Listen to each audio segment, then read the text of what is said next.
So the first thing I'm going to do to prepare for this cross-country road trip is clean the old girl up. I used to drive a lot more a few years ago, and I was a lot better at keeping up with keeping it clean. But as you can see, it's in bad need of a good cleaning.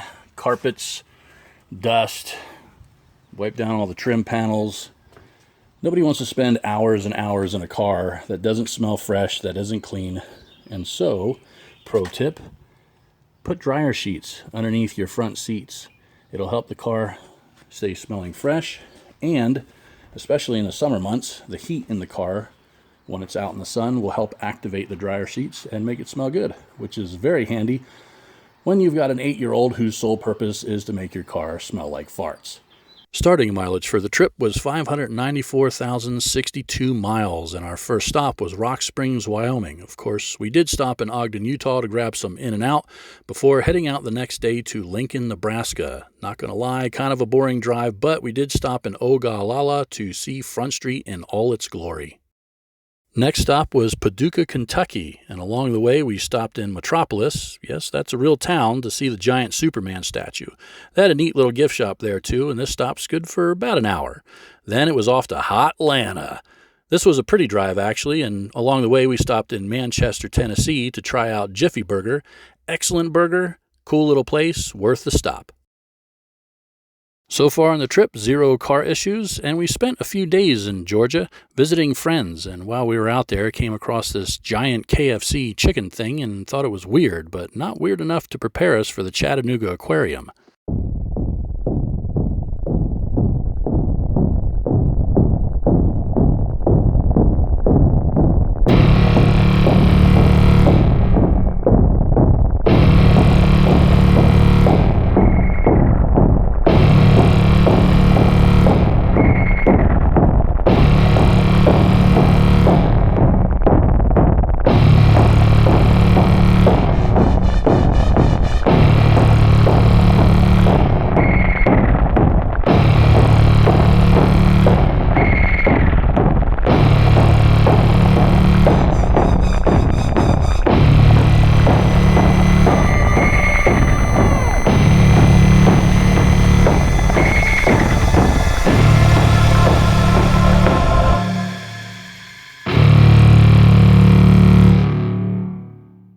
After the aquarium, we found a candy store nearby that catered to people that hate themselves. They had soda flavors such as barf, enchilada, mustard, ranch dressing, black olive, butter, peanut butter and jelly, sweet corn, and more. We bought other things. Now it was time to see the ocean at the Outer Banks, but along the way we stopped to see some family in Morganton and enjoyed some rock climbing where we worked up an appetite for some ice cream at Toasted and Rolled in town there. It was pretty good stuff. After Morganton was the North Carolina Museum of Natural Sciences in Raleigh. It is a really cool museum with lots of neat stuff to see, especially considering the admission was free. After the museum, we were hungry, but nothing really sounded good, so we moved on. We were really close to the Outer Banks now. It's been about 20 years since I've been on any beach, so I was looking forward to it. We really enjoyed this area a lot. There was a nice variety of activities, and we stayed in a bed and breakfast that was really cool, and the breakfast was the best we've had on the trip so far. We spent many hours on the beach where Luke decided to write his name in the sand in case we needed rescuing. After informing him that his writing was so bad the only thing a plane would likely drop for us would be some writing workbooks, we did some mini golf to calm him down. He tried again, and this time he would probably get saved. We were also sensing an ongoing food theme in North Carolina, so it was time to say goodbye. Heading to Pennsylvania, I was told by the state sign of Virginia that Virginia was for lures. A Google search yielded nothing, but I found out what a lure was a few miles north. Well, some idiot on the freeway kicked up a giant tire tread from a semi and took out my mirror and dented my belt molding, but not a big deal. The mirror is definitely more pressing, but that is why you always bring a toolkit on your road trips. Let's get that thing off. Good as poo. We're getting closer to 600,000 miles now, and we made it to Pennsylvania with no further incident. It was now time to show my son the area that I grew up in when I was his age, and to spend some time with some family and some friends that I haven't seen in a very long time. Like an on button for something. No cicadas were harmed during the making of this video, except for the ones that were. A visit with my cousin who also owns a TSX, and a quick search at local yards for a new mirror, but no dice. On the road again to head north to Maine this time, and I've never been this far north before, so I wanted to check it out. We saw another lighthouse and had some lobster rolls. Maine was ridiculously expensive for some reason, so we didn't stay very long. After all, I'm not a Rockefeller. In New Hampshire, I did find a white mirror at a salvage yard and installed it right there in the parking lot thanks to my toolkit. After that, I had worked up quite an appetite and decided to head down the road to an ice cream shop we heard that had a graveyard. We took a few minutes to honor the dearly depinted. Up next was Niagara Falls, a must-see on a road trip. Plus, I was part of the crew that helped renovate the observation tower 20 years ago and wanted to see it again. I've heard there was some pretty awesome caverns in Luray, Virginia, and so heading back through Pennsylvania, I noticed a state sign. And since everybody knows happiness is chocolate, we took a detour to Hershey. Hershey was pretty stinking awesome. There were a surprising amount of things to do at Hershey World, which is separate from the park. We were even able to design our own chocolate bars. They said I had to cover up some of the ugly and gave me a face covering, but my masterpiece was born, so it was worth it. We enjoyed the chocolate high, and after sleeping it off, it was back on the road to Luray, Virginia. The Luray Caverns were simply amazing. It's fairly expensive just to walk through a giant hole in the ground, but totally worth it. It took over an hour for us to just walk through it without a guided tour. It's huge, otherworldly, and beautiful.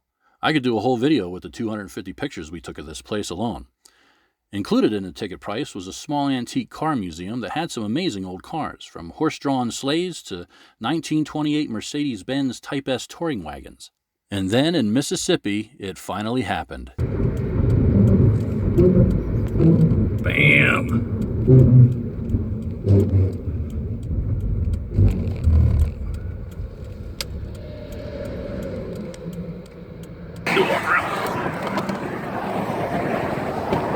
All right, 600,000 miles.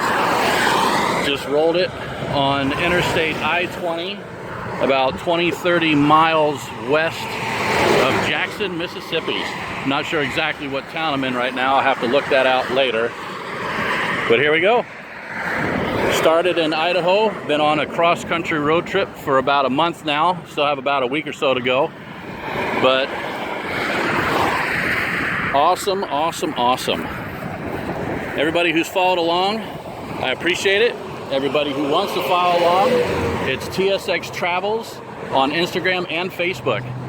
Luke celebrated by scaring the crap out of some local birds.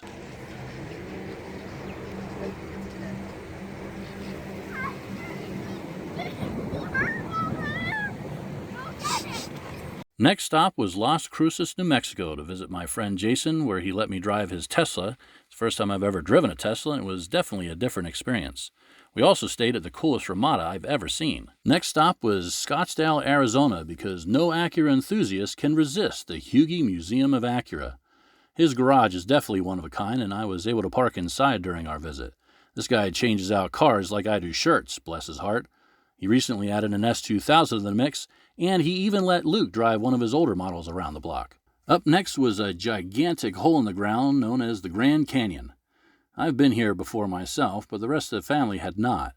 They didn't believe me when I told them that it was so large it looks fake, like a giant backdrop painting on a movie set. You could spend weeks camping and hiking here and still not see it all. We spent a full day here and enjoyed it very much. Like Niagara Falls, this is a must-see on any road trip if you're in the area. On the home stretch now, we stopped in Lehi, Utah to check out the dinosaurs at the Museum of Natural Life. I think they have one of the largest collections of dinosaurs in the entire country. There was tons of cool stuff to see here. And we ended our stay in Utah with a front row seat to the 4th of July fireworks show from the comfort of our own hotel room window. We started our road trip in Boise on May 29th and finally returned home on July 5th after driving 8,792 miles. Now, there were obviously many other stops we made and things we saw, but call me lazy, I just didn't feel like making a 2-hour video. And at some point, I'll have to upgrade my rear glass sticker now.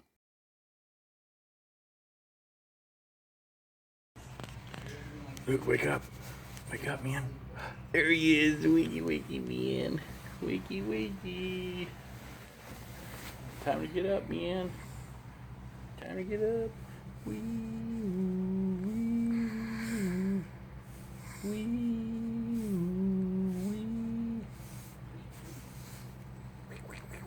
Wake up, man. Wake up, man. Wakey, wakey. We're going to go get breakfast.